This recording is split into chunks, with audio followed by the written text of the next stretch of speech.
అవును గాని ఎవరత్తా ఈ పల్లవి? పాత ఫ్రెండా కొత్త ఫ్రెండా? పల్లవా? ఆ పేరు గుర్తులేదే. ఆ అనుకున్నాను. నీక్కూడా తెలీదంటే తప్పకుండా కొత్త ఫ్రెండే అయ్యుంటుంది. కలిసి లంచ్ కూడా వెళ్లేంత క్లోజ్ అయ్యారంటే ఇదేదో ఆలోచించాల్సిన విషయమే. కావేరి, బిజినెస్ అన్నాక బోలెడు మందితో అవసరాలు పరిచయాలు ఉంటాయి. ఆడ మగ అన్న తేడా ఉండదు. కొన్ని విషయాలు చూసి చూడనట్టుగా వదిలేయడమే మంచిది. అలా ఊరుకుంటే చివరికి కొంప కొల్లేరవుతుంది. ఆయన చెప్పనంత మాత్రాన ఆ పల్లవి ఎవరో తెలుసుకోలేకపోతానా? వీళ్ల యుగళ గీతం పల్లవితోనే ఆగిపోతుందో, చరణాల దాకా సాగిపోతుందో చూడకపోతానా? కావేరి,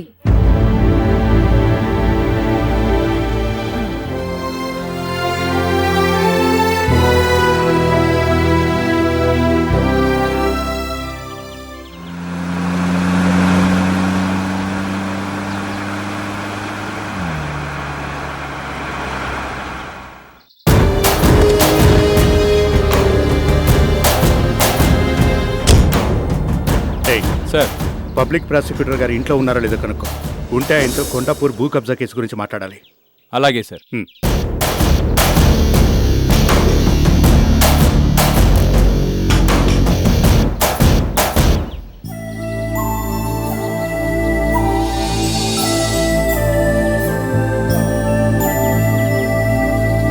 నాలుగు, 5, 6, 7, 8.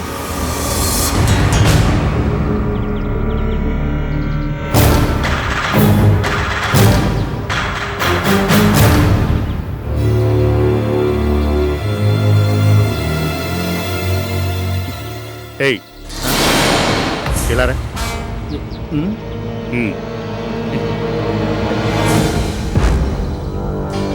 నమస్తే ఇన్స్పెక్టర్ గారు.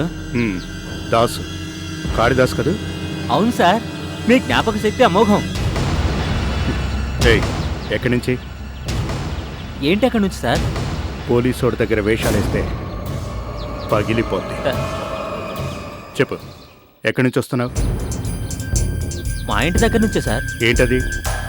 అబ్బే ఏం లేదు సార్. తీస్తావా లేదా?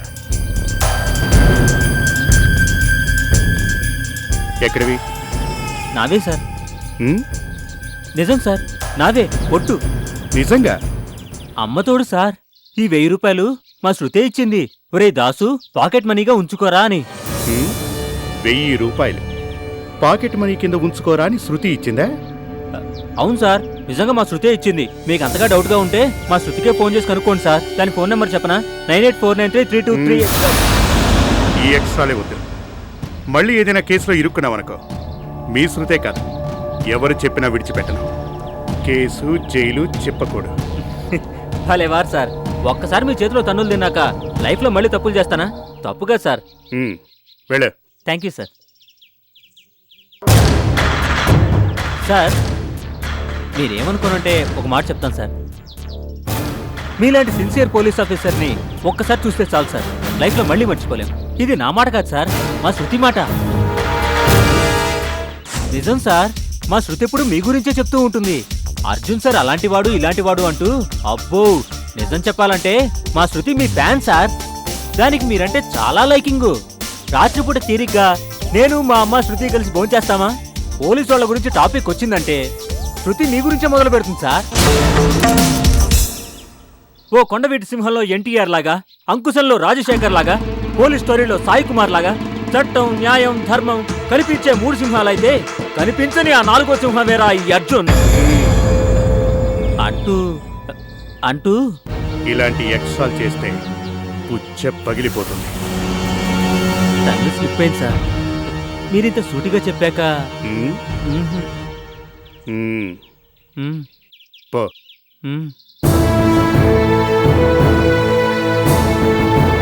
నాకే వెన్న పూద్దాం అనుకుంటున్నాడు. ఏంటి, మీ ఆయన అంత గొడవ చేశాడా? నువ్వు నేను కలిసి ఆ రాధకి వార్నింగ్ ఇచ్చినందుకు అనరాని మాటలన్నాడా? అండం మాత్రమే కాదు, అల్టిమేటం కూడా ఇచ్చాడు. మరోసారి రాధ జోలికొస్తే సహించేది లేదని మండిపడ్డాడు. ఇక లాభం లేదు మంజు, ఏదో ఒకటి చెయ్యాలి. శాశ్వతంగా దాని పీడ వదిలిపోయే ప్లాన్ చెయ్యాలి. అలాంటి ప్లాన్ చెప్తావని నీ దగ్గరకొచ్చాను. చెప్తాను హారిక. ఇప్పుడు ఆ రాధ నీకు నాకు ఉమ్మడి శత్రువు. శత్రువుని గెలవాలి అంటే, కోలుకోలేని దెబ్బ కొట్టాలి అంటే సరైన సమయం రావాలి. ఎప్పుడు మంజు? ఎప్పుడు రాబోయే సమయం కోసం రోజుల కొద్దీ ఎదురుచూసే సహనం నాలో లేదు. ఉండాలి. పులిని వేటాడాలి అనుకునేవాడికి మాటు వేసి ఎదురు చూసే సహనం ఉండాలి. యుద్ధంలో గెలవాలి అనుకునేవాడికి తన బలాన్ని గురించే కాదు, తన శత్రువు బలహీనతను గురించి ఎస్టిమేట్ చేసే ఏకాగ్రత ఉండాలి.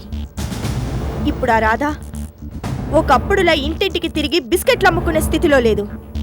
తన బిడ్డకి తండ్రెవరో చెప్పుకోలేక తలదించుకునే పరిస్థితిలో అంతకన్నా లేదు.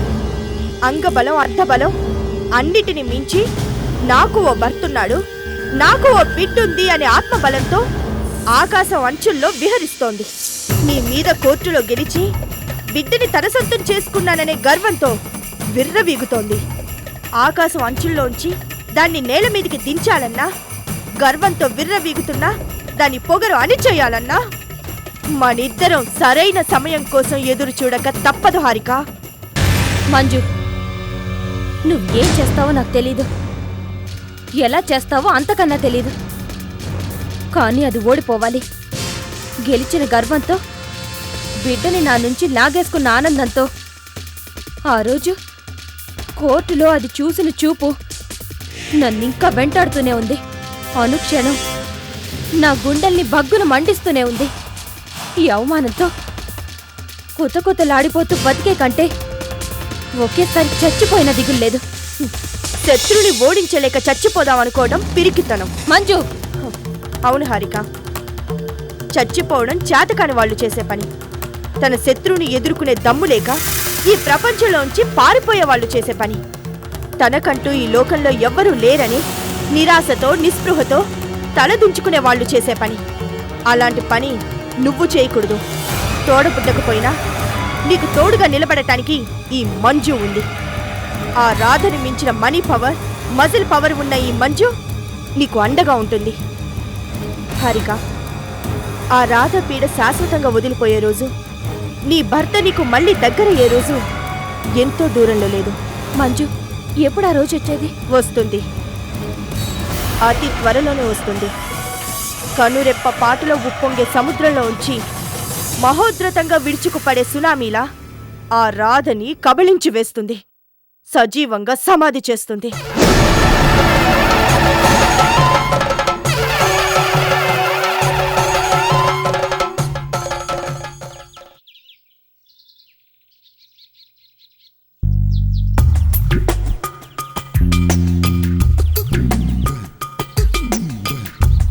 ఎవరాయ నువ్వు? నన్ను ఎవరు అని అడుగుతావు నువ్వు? అసలు నేనెవరో తెలుసా నీకు? అదే కదా అడిగేది. మీ బాస్ ఉన్నారా? ఆయనకి స్వయానా కాబోయే బావుమర్దిని. నుంచో.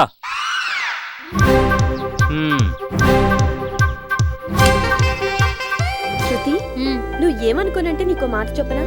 చెప్పు. నీ గురించి మన కొలీగ్స్ ఏమనుకుంటున్నారో నీకు తెలుసా? తెలుసు. ఈ శృతి బాగా ముదిరిపోయింది, ఏకంగా బాస్నే పట్టేసింది, రేపో మాపో ఆయన్ని పెళ్లి చేసుకుని మన నెత్తి మీదకి కొత్త బాస్లా మారబోతుంది అనుకుంటున్నారు, అంతేనా? శృతి, నీకు తెలుసు, అన్నీ తెలుసు. మన కొలీగ్స్ ఏమనుకుంటున్నారో తెలుసు. మన మేనేజర్ నా గురించి చాటుగా ఎంత డట్టిగా వాగుతున్నాడో కూడా తెలుసు. మరి ఇవన్నీ తెలిసే ఇదంతా ఎందుకు అంటావు, అవునా? చూడు, కింద లెవెల్లో ఉన్న మనలాంటి వాళ్ళు సడన్ గా హై లెవెల్కి ఎదిగిపోతున్నారనుకో, చూసే వాళ్ళకి ఇలాగే కడుపు మంటగా ఉంటుంది. ఉంటే ఉండని, ఐ డోంట్ కేర్. ఎలాగైనా సరే, ఏం చేసైనా సరే లైఫ్ లో పైకి వచ్చామా లేదా, దట్స్ ఆల్. ఇవాళ బాస్ నా గ్రిప్ లో ఉన్నారు, రేపు ఈ సామ్రాజ్యం మొత్తం నా గుప్పెట్లోకి వస్తుంది. అప్పుడు నేనే మహారాణిని, నువ్వే నా ప్రియ నెచ్చెలివి. నేనే నీ వన్ అండ్ ఓన్లీ బ్రదర్ని. ఇక్కడికి ఎందుకొచ్చా? కాబోయే మహారాణికి ముందుగానే అప్లికేషన్ పెడదామని. ముందు నువ్వు బయటికి రా.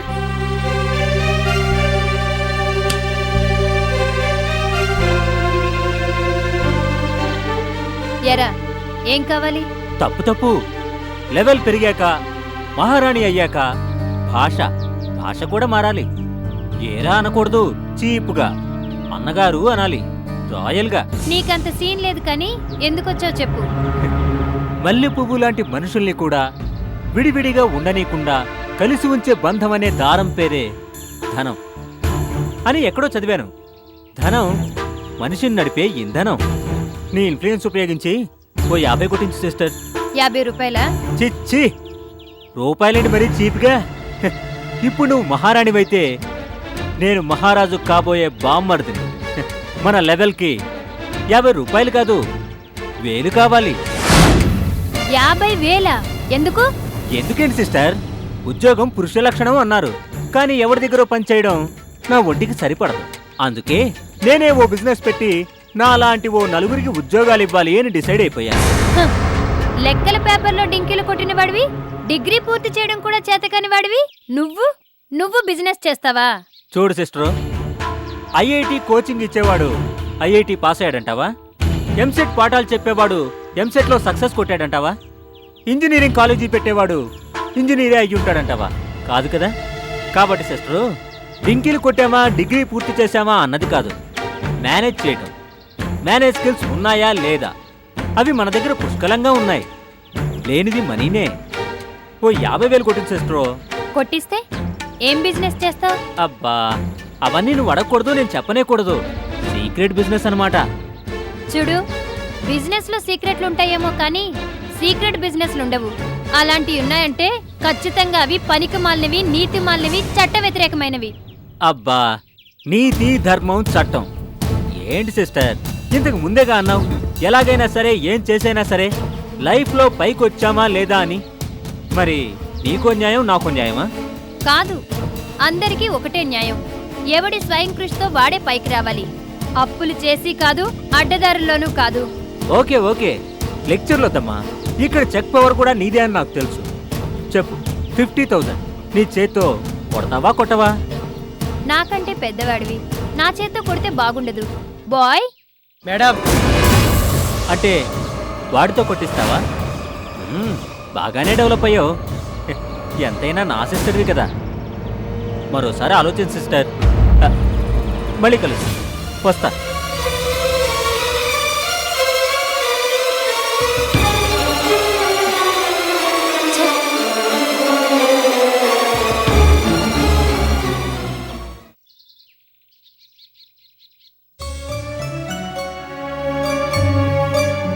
నేను రెగ్యులర్ గా ఫ్యాక్టరీకి రాలేకపోతున్నా నా తరఫున మీరు ఎంతో ఎఫిషియెంట్ గా ఎలాంటి చిన్న ప్రాబ్లం రాకుండా మేనేజ్ చేస్తున్నందుకు చాలా థ్యాంక్స్. అదే మాట, మేం చేస్తున్నది మా డ్యూటీ, దట్స్ ఆల్. నెల జీతాలు తీసుకుంటున్నందుకు నమ్మకంగా పనిచేయడం మా బాధ్యత. నాకు తెలుసు మాలతి, జీతాల కోసం పనిచేసేవాళ్ళు వేరు, తమ జీవితాలనే పణంగా పెట్టి అండగా నిలిచేవాళ్ళు వేరు. మీరు రెండో రకం. మీరు మా మీద చూపిస్తున్న విశ్వాసానికి చాలా థ్యాంక్స్ మేడం. అదే విశ్వాసంతో నలుగురికి మంచి జరుగుతుందనే నమ్మకంతో ఓ ప్రపోజల్ని తీసుకొచ్చాం. ప్రపోజలా? ఏంటది? సిటీ శివార్లలో మొన్నటిదాకా బాగానే నడుస్తున్న ఒక ఫ్యాక్టరీ ఉంది. ఆర్థిక మాన్యం దెబ్బకి ఆ ఫ్యాక్టరీ యాజమాన్యం చేతులెత్తేసింది. ఇక మా వల్ల కాదని ఆ ఫ్యాక్టరీని అమ్మకానికి పెట్టారు. ఆ ఫ్యాక్టరీని మనం కొనగలిగితే ఎంతో లాభం వస్తుంది. దాదాపు 600 మంది వర్కర్స్కి ఉపాధి కూడా దొరుకుతుంది. వాళ్ళ ఫ్యాక్టరీని అమ్మేయాలనుకోవడానికి కారణం మేనేజ్మెంట్ లోపమా, మ్యాన్ పవర్ లోపమా? ఖచ్చితంగా మేనేజ్మెంట్ లోపమే మేడం. ఎఫిషియెంట్ గా రన్ చేయగలిగితే గనుక ఆ ఫ్యాక్టరీ మీద ఏడాదికి కనీసం 10 కోట్ల లాభం వస్తుంది మేడం. అంత లాభం వచ్చే ఫ్యాక్టరీ మన చేతికి ఎలా వస్తుంది? ఆక్షన్లో పాల్గొని పాట పాడి సొంతం చేసుకుంటే. పోటీ ఎక్కువగానే ఉండదు? ఉన్నా సరే మీరు రంగంలోకి దిగితే ఆ ఫ్యాక్టరీ ఖచ్చితంగా మీకే సొంతం అవుతుంది మేడం. ఓకే, ఆక్షన్లో పాల్గొనేందుకు ఏర్పాటు చేయండి. ఎంత ఖర్చైనా సరే, ఇంకెంతమంది పోటీలో ఉన్నా సరే ఆ ఫ్యాక్టరీ మన సొంతం కావాలి. నో, ఆ ఫ్యాక్టరీ నాకే సొంతం కావాలి, అయ్యి తీరాలి. కానీ ఆ పోటీలో చాలా మంది ఉన్నారు కదా మేడం. ఉంటారు. ఒలింపిక్ పోటీల్లో కూడా ఎంతో మంది తలబడతారు, కానీ స్వర్ణ పథకాన్ని గెలిచేది మాత్రం ఒక్కరే. ఆ ఒక్కరు మీరే అంటారు, కానీ నాకు మాత్రం నమ్మకం లేదండి. చల్పాయ్, కోపం తెచ్చుకోకండి మేడం, కూల్గా ఆలోచించండి.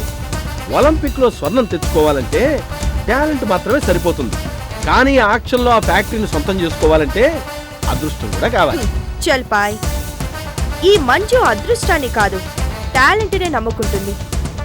పోటీలో ఎంతమంది నిలబడ్డా ఆ ఫ్యాక్టరీని తన సొంతం చేసుకుంటుంది. నమ్ముకుంటుంది, సొంతం చేసుకుంటుంది. వినడానికి రిథమిక్గా సౌండ్ బాగానే ఉన్నా అంత ఈజీ మాత్రం కాదులేండి. చల్పాయ్. ఏమండి, మీరు కోపం అంటే నేను ఒక ఐడియా చెప్తాను, వినండి. ఏంటా ఐడియా? ఆ ఫ్యాక్టరీని మనం సొంతం చేసుకోవాలంటే ముందు ఆక్షన్కి కాదు, రిజర్వ్ బ్యాంక్ దగ్గరికి వెళ్ళాలి మనం. రిజర్వ్ బ్యాంక్ దగ్గరకా? ఎందుకు? ఎందుకేంటండి, మీ బ్యాంకుల్లో ఉన్న కోట్ల డబ్బు కరిగిపోయింది కదా. ఉన్న రిజర్వ్ ఫండ్స్ అన్నింటినీ ఊడ్చిపెట్టి దుబాయ్లో 100 అంతస్తుల కాంప్లెక్స్ కట్టిస్తున్నారు కదా. ఒకవేళ ఆక్షన్లో గెలిచినా ఆ ఫ్యాక్టరీని కొనడానికి ఏ ఫండ్స్ ఊహు కదండి. అదేంటండి, బ్యాంకు బ్యాలెన్స్ నిల్లు అంటే షాక్ అయిపోవాల్సింది పోయి బ్రేకులు లేని బండిలా అలా నాన్ స్టాప్ గా నవ్వుతారేంటండి? నవ్వకేం చేయమంటావు? మన దగ్గర డబ్బు లేకపోతేనే మార్కెట్లో ఉంది, బ్యాంకుల్లో ఉంది. బ్లాక్ మనీ చాలా మంది చేతుల్లో ఉంది. మార్కెట్లో పరపతిని పెంచుకుంటే, బ్యాంకుల్లో అప్పులు తీసుకుంటే, బ్లాక్ మనీ ఉన్న వాళ్లతో దోస్తీ చేస్తే ఇలాంటి ఫ్యాక్టరీలని 1 కాదు 2 కాదు 100 కొనొచ్చు. అంటే మన దగ్గర మనీ లేకపోయినా మందిని ముంచి పైకి రావచ్చు అంటారు. yes, that is business. ఇవాళ మార్కెట్లో చాలా మంది బడా వాళ్ళు చేస్తున్న బడా బిజినెస్. డబ్బు చేతులు మారుతుంది, అప్పు మాత్రం మిగిలే ఉంటుంది. This is business, show business. తప్పు కదండి. తప్పుల్ని గురించి ఆలోచిస్తే అది మిడిల్ క్లాస్, తప్పించుకోవడం ఎలా అని ఆలోచిస్తే అదే హై క్లాస్. అర్థమైందండి, బాగా అర్థమైందండి కదా. నోరు మూసుకొని చెప్పింది చెయ్యి. ఈ ఫ్యాక్టరీ మనదే, మన చేతికే వస్తుంది. ఓకే ఓకే ఓకే, నేనా ఇప్పుడే సైట్ నుంచి బయలుదేరుతున్నాను. శృతి, ఎలా మర్చిపోతాను? మనిద్దరం ఇవాళ నైట్ హోటల్లో కలిసి డిన్నర్ చేస్తున్నాం. Okay bye.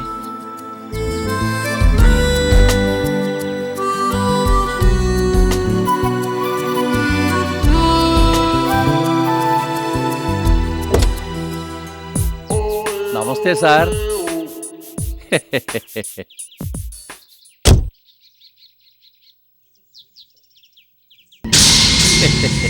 మీరు చలం, గరుడాచలం అంటారు నన్ను.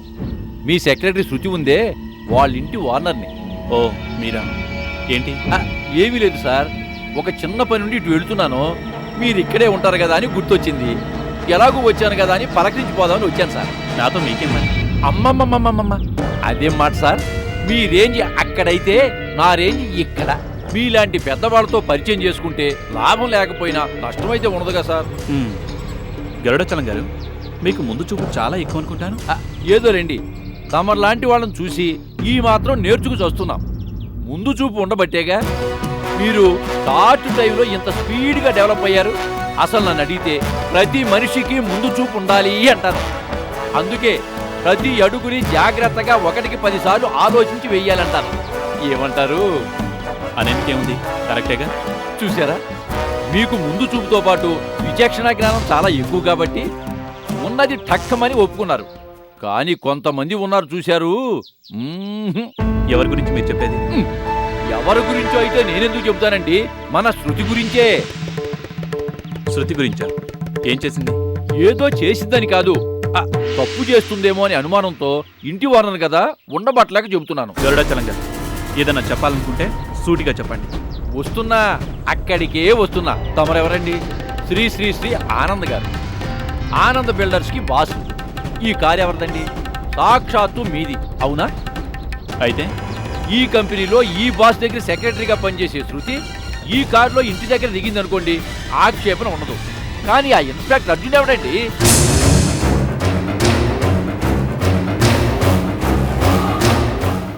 పిచ్చి మొహంలా మీరు పెళ్లి చేసుకుంటానని ప్రపోజ్ చేస్తే గుడ్డిగా తల ఊపినందుకు నాకు తగిన సత్కర్మే చేశారు. డిన్నర్ కని పిలిచి కమ్మటి విందు భోజనమే పెట్టారు. చాలు, కడుపు నిండిపోయింది. ఇక దానికి అడ్డు ఆప ఉండదు. ఈ మంజు బతుకుండగా ఆ రాధ గెలవలేదు, ఆ ఫ్యాక్టరీని తన సొంతం చేసుకోలేదు, చేసుకోనివ్వను.